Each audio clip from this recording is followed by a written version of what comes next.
Selamat berjumpa kembali di channel Archetypum 18. Kali ini kita membahas mengenai materi sastra anak. Saya masih menggunakan buku referensi dari Sastra Anak Pengantar Pemahaman Dunia Anak dari Burhanuddin Giantoro ini sebagai bahan pembelajaran ketika saya mengajar. Saya masuk di poin keempat dari materi sastra anak ini. Kita ingat yang pertama ada realisme, fiksi formula. Kemudian ada apa lagi coba? Fantasi.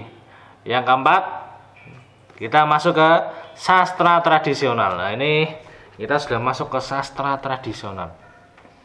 Di sini dijelaskan bahwa sastra tradisional dalam kesastraan menunjukkan bahwa bentuk cerita itu berasal dari cerita yang telah mentradisi. Tidak diketahui kapan mulainya dan siapa penciptanya. Dan dikisahkan secara turun-temurun secara lisan. Nah, ini cerita-cerita tradisional ini banyak sekali terdapat di sekitar kita, terutama di Indonesia ini, karena pembahasan kita di sastra tradisional anak di Indonesia, banyak sekali cerita-cerita tradisional yang ada di sekitar kita yang tentunya dapat menjadi bahan cerita anak tentunya. Nah, ini karena kita di sastra anak.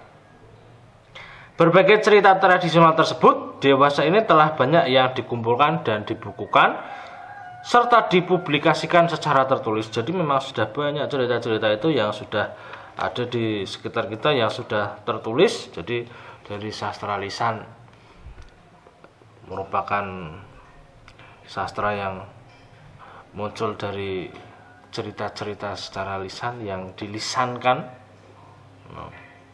Kemudian setelah diketahui banyak orang, kemudian dikaji terus-menerus, dia berubah menjadi sastra tulis. Jadi medianya yang berubah, medianya sudah berkembang. Jadi tidak hanya muncul di lisan, tetapi memang sudah dituliskan berdasarkan hasil penelitian, kemudian pengumpulan data yang lengkap, kemudian di cross check lagi, dianalisis lagi, jadilah tulisan itu dapat dibaca di sekitar kita. Ini sastra tradisional ini. Saya masuk di salah satu sastra tradisional. Di sini ada kelompoknya atau jenisnya. Ini dari jenis cerita tradisional ini, yang pertama ada fabel, kemudian dongeng rakyat, mitologi, legenda, dan yang terakhir ada epos. Nah, ini merupakan bagian-bagian sastra tradisional yang nantinya akan kita bahas semakin mendalam, dan kita akan menarik simpulannya sampai menemukan sarinya sari dari simpulan yang sudah kita dapat. Nah, inilah. Jadi nanti harapan saya ada tanggapan dari Anda terkait dengan sastra tradisional itu seperti apa, kemudian apa yang bisa kita tarik kesimpulannya. Saya masuk di jenis yang pertama, yakni fabel. Fabel di sini dijelaskan bahwa fabel adalah cerita binatang yang dimaksudkan sebagai personifikasi karakter manusia. Nah, ini binatang-binatang yang dijadikan tokoh cerita dapat berbicara, bersikap, dan berperilaku sebagaimana halnya manusia. Nah, ini. Pada umumnya fabel tidak panjang dan secara jelas mengandung ajaran moral. Nah, ini penting sekali. Memang cerita-cerita fabel ini mengandung ajaran moral yang anak senang. Nah, ini binatang menolong binatang yang lain. Nah, Kadang ketika ada anak di situ menolong. Nah, ini penting sekali bahwa sikap-sikap seperti ini, sikap saling menghargai, sikap tolong menolong, kemudian bertanggung jawab, jujur, dan yang lainnya perlu kita gali di cerita anak, khususnya di fabel ini, yang menjadi bahan pembelajaran kita semua. Tadi mengandung ajaran moral, dan pesan moral itu secara nyata biasanya ditempatkan pada bagian akhir cerita.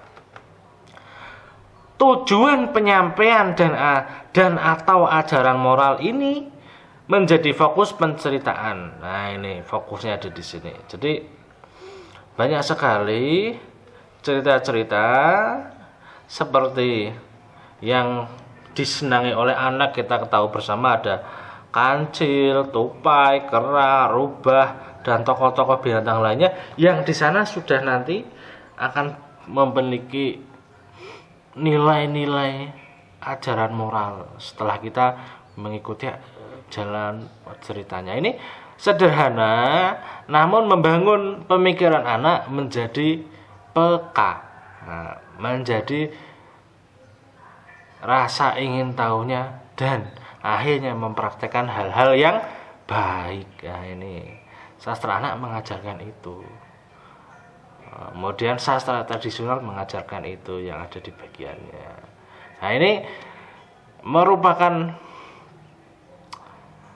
penelitian yang baik, penelitian yang dapat digunakan sebagai deskripsi kalau Anda melakukan penelitian mengenai cerita fabel dalam pembelajaran kelas rendah dan kelas tinggi. Ya, ini menarik sekali untuk pembelajaran, apalagi di tingkat kanak-kanak. Ini cerita fabelnya seperti apa sih? Cerita fabel apa yang disenangi oleh anak? Nah, ini kemudian jenis tokoh apa yang paling disenangi anak, jenis tokoh apa yang tidak disenangi oleh anak. Nah, ini menjadi bahan pembelajaran yang menarik sampai kita menemukan hal yang baru dari cerita fabel ini. Itu penjelasan saya pada pertemuan kali ini. Semoga bermanfaat dan Anda dapat menangkap hal yang baru dari penjelasan saya. Sampai berjumpa di channel Arketipum 18 selanjutnya. Salam budaya.